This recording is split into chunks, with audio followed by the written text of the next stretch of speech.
Good morning students. देखिए, जो पिछला हमारा लेक्चर हुआ था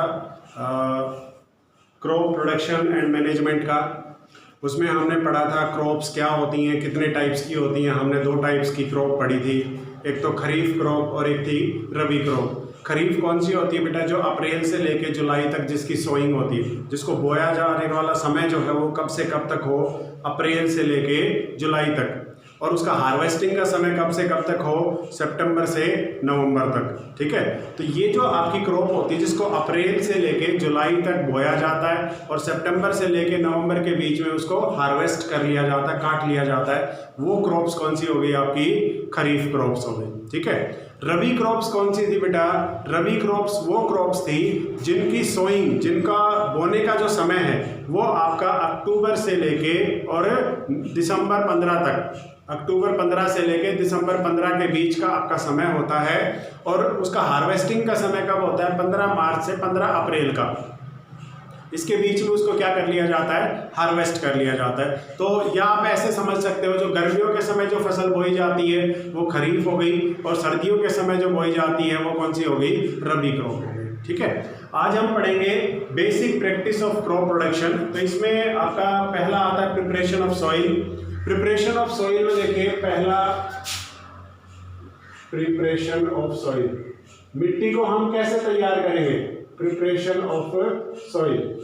मिट्टी को आप ज़्यादातर जो है किसान परिवार से संबंधित रहें तो आपको पता होगा, जब फसल बोई जाती है तो उससे पहले मिट्टी को तैयार किया जाता है। 2-3 बार उसके अंदर से हल निकाला जाता है। हल किस लिए निकाला जाता है? हल इसलिए निकाला जाता है ताकि उसके अंदर जो हवा है उसका परिसंचरण अच्छा हो, हवा का बहाव उसके अंदर अच्छा हो, तो जो आप बीज बोओगे उसको प्रचुर मात्रा में ऑक्सीजन मिलेगी, और जब ज़्यादा मात्रा में ऑक्सीजन मिलेगी तो ज़्यादा मिनरल न्यूट्रिएंट को वो अपनी तरफ सोख पाएगा या खींच पाएगा और उसकी ग्रोथ अच्छी होगी।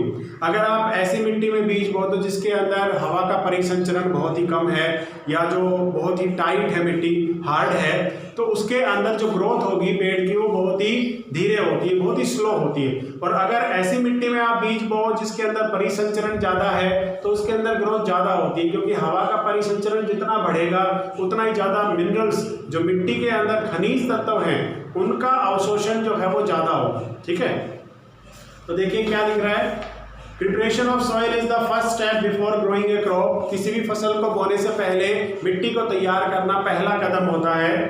One of the most important task in agriculture is to turn the soil and loosen it. पहला जो कार्य होता है खेती के अंदर वो क्या होता है? मिट्टी को पलटना और उसको कैसा बना देना? हल्का बना देना, भुरभुरा बना देना। उसके बाद आता है this allow the roots to penetrate deep into the soil. और जब मिट्टी आपकी हल्की हो जाती है, भुरभुरी हो जाती है, तो उसके अंदर जो जड़ें हैं, पौधे की जो जड़ें हैं, वो नीचे तक आपकी पेनिट्रेट करती हैं, डीपली पेनिट्रेट करती हैं, और आसानी से ब्रीथ भी कर पाती हैं, आसानी से सांस भी ले पाती हैं, क्योंकि हवा का परिसंचरण ज़्यादा हो जाता है उसके अंदर। उसके बाद कहता है कि जो लूजन soil help in the growth of earthworm and microbes present in the soil. और अगर मिट्टी भुरभुरी होगी, हल्की होगी, तो उसके अंदर हमारे जो मित्र कीट हैं, कौन से हैं बेटा मित्र कीट? एक तो हो गया अर्थवॉर्म, केचुआ हो गया, एक बता रखा माइक्रोब्स जो सूक्ष्म जीव होते हैं, जो आपके आकाशीय नाइट्रोजन को परिवर्तित करते हैं किसके अंदर? पौधे के द्वारा इस्तेमाल किए जाने वाले नाइट्रेट या फिर नाइट्राइट के रूप में। तो जब आपका मिट्टी जो है हल्की होगी, नरम होगी, तो उसके अंदर केचुए भी पनपेंगे, उसके अंदर सूक्ष्म जीव भी पनपेंगे, और वो क्या करेंगे? पौधे के लिए पोषण को तैयार करेंगे।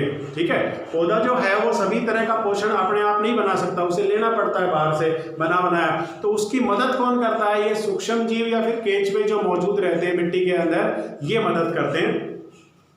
कहता है कि ये जो ऑर्गेनिजम्स होते हैं, माइक्रोब्स है या फिर आपका अर्थवॉर्म है, ये आपके किसान के मित्र होते हैं, मित्र कीट इसीलिए कहा जाता है इनको।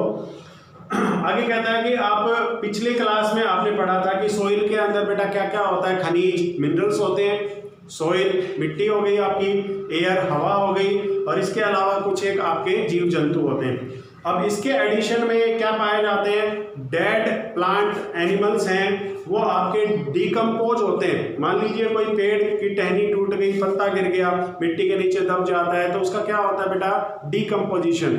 डिकम्पोजिशन का मतलब होता है टूटना, ठीक है। तो जब डिकम्पोजिशन होता है तो उसके जितने भी पोषक तत्व हैं उस पत्ते के, वो सारे के सारे किस में आ गए, मिट्टी में। और मिट्टी से कौन इस्तेमाल कर लेगा, पेड़ इस्तेमाल करेगा। तो ये जो आपका परिसंचरण होता है, डिकम्पोजिशन जो होता है मरे हुए पेड़ पौधों का या जानवरों का, उससे पोषक तत्वों का क्या होता है, रिसाइकल होता है मिट्टी के अंदर। जब रिसाइकल होगा मिट्टी के अंदर, तो रिसाइकल की वजह से क्या होगा, आपका जो पोषक तत्व हैं वो पौधों के पास दोबारा पहुंच पाएंगे। तो पौधा इस्तेमाल करेगा, उसकी पत्तियां गिरेंगी, उसके पोषक तत्व फिर मिट्टी में आ जाएंगे, और मिट्टी में आते ही वो डिग्रेड होकर दोबारा से पौधे को मिल जाएंगे। तो ये साइकिल आपका चलता रहता है। अगर ये साइकिल बंद हो जाए तो कुछ पोषक तत्व ऐसे हैं बेटा जिनका मिट्टी के अंदर जिनकी मात्रा बहुत ही कम है, अगर उनका रिसाइकल ना हो तो उनकी कमी हो जाएगी, और पेड़ पौधों में उसकी कमी के कारण कुछ बीमारियां लग जाएंगी, कुछ लक्षण आपको दिखाई देने शुरू हो जाएंगे। या तो उनके अंदर फल नहीं लगेगा, या फूल नहीं लगेगा, या उनकी ग्रोथ नहीं हो पाएगी, ठीक है। अब कहता है कि सबसे पहले आपको क्या करना है कि जो टॉप लेयर है आपकी सॉइल की, फ्यू सेंटीमीटर, फ्यू का मतलब क्या हो गया, 8 से 10 सेंटीमीटर। 8 सेंटीमीटर वैसे तो साइंटिस्ट जो पैरामीटर है वो 8 सेंटीमीटर का है कि पहली जो 8 सेंटीमीटर की लेयर है मिट्टी की वो कैसी होती है, उपजाऊ होती है, ठीक है। तो आप डीपली आप फ्लोइंग करो मिट्टी की, तो आपकी जो ऊपर वाली और नीचे वाली मिट्टी है वो मिक्स हो जाती है। तो मिक्स होने से क्या होता है, नीचे वाले मिट्टी के अंदर जो मिनरल्स है वो ऊपर वाली मिट्टी के साथ मिक्स हो जाते हैं और प्लांट के लिए वो अवेलेबल हो जाते हैं, ठीक है। और इस प्रोसेस के लिए, लूजनिंग के लिए हम एक हल का इस्तेमाल करते हैं, और उस हल को क्या कहते हैं, प्लोइंग कहते हैं या टिलिंग कहते हैं, ठीक है। ये प्लाऊ की मदद से किया जाता है, और प्लाऊ आपने देखा होगा क्या करता है, लगभग 1 फीट के आसपास जो मिट्टी होती है उसको ऊपर और नीचे पलट देता है, जिससे क्या होता है, हवा का परिसंचरण बढ़ता चला जाता है। हवा का परिसंचरण बढ़ेगा तो उससे 2 फायदे होंगे बेटा। जो मिट्टी के अंदर परजीवी होते हैं वो अपने अंडे देते हैं।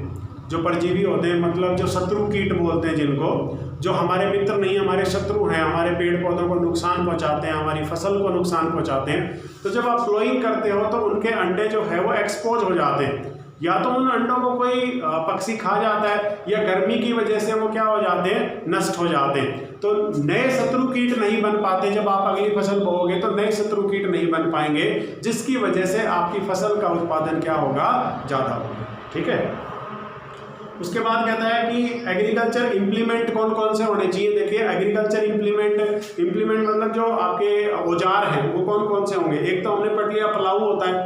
प्लाऊ क्या करता है, 1 फीट से 1.5 फीट की जो मिट्टी है उसको पलट देता है। तो पलटने से क्या होता है, आपकी ऊपर और नीचे वाली मिट्टी मिक्स हो जाती है, जिससे ऊपर और नीचे के मिनरल्स मिक्स होंगे। अब रूट्स पेनिट्रेट करेंगे तो नीचे वाले मिनरल्स भी आ जाएंगे और ऊपर वाले भी आ जाएंगे आपके। दूसरा आता है हर्रो जिसे बोलते हैं, जो ट्रैक्टर के पीछे चलती है, जो थोड़ी सी तिरछी होती है, जो मिट्टी को क्या करती है, एक दूसरी अपोजिट डायरेक्शन में पलटती रहती है, जिससे मिट्टी का आपस में मिलना आसान हो जाता है। ये हो जो है ये इसलिए इस्तेमाल की जाती है ताकि ऊपर अगर मान लीजिए आपने कोई देसी खाद डाली है या हरी खाद डाली है या वर्मी कंपोस्ट डाला है, उसको मिट्टी के अंदर अच्छे से मिलाया जा सके। हो का इस्तेमाल सिर्फ इसीलिए किया जाता है, एक तो थोड़ा सा लूज हो जाए, 8 सेंटीमीटर तक की लेयर आपकी लूज हो जाए, और दूसरा ऊपर जो आपने मैन्योर डाला है या जो ऑर्गेनिक फर्टिलाइजर डाला है वो आपका क्या हो जाए, मिट्टी के साथ आसानी से मिक्स हो जाए, ठीक है। तो ये आपका दूसरा था।